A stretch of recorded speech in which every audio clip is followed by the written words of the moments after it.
Music at King's has been the responsibility of David Wilcox, who has made the choir at King's into one of the best in the world.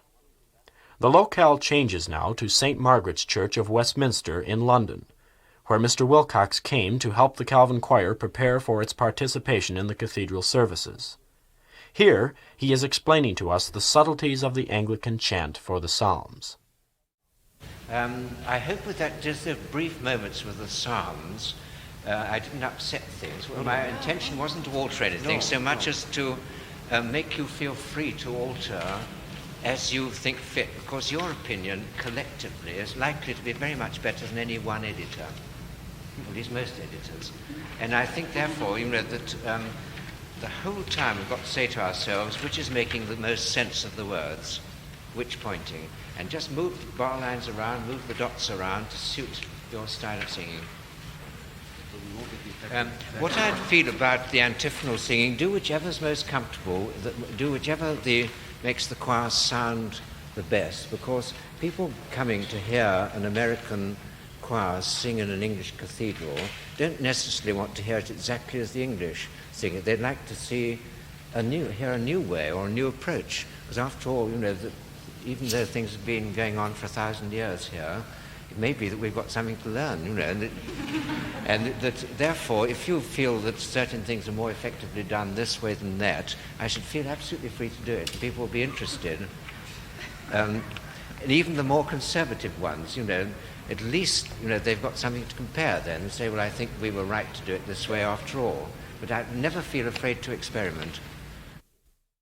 Music at King's has also been deeply influenced by Herbert Howells, who has composed some of the most sublime church music of the 20th century for the choir at King's and, as he will tell us, for that building.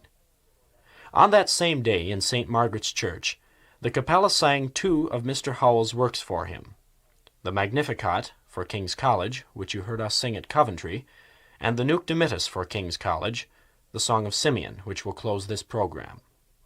This is what Mr. Howells said to us after he heard us sing. Nice to come and see you. I'm always puzzled by the acoustic of any building. And I suppose that's why one writes one way rather than another. You see, it's a curious thing, it's true about many composers in these days, that they either compose for a place that is a building, or for a person. And when a composer is really on top of his form and on top of his luck, he is, if you only knew, writing at once for a person and a place. Now, in my rather short life, I've had the chance to have that experience 2 or 3 times. I want to say to you that I hope you're going to have a marvelous time in this tired old country, where there are lots of tired old composers. Here's one. I hope you will find that what I began by saying, that there's a personality and a difficulty and a reward in every building, different one from another, that you will ever see. And that is especially true here. Believe me, what is called the perfect acoustic is not the word of, or the genius of physicists.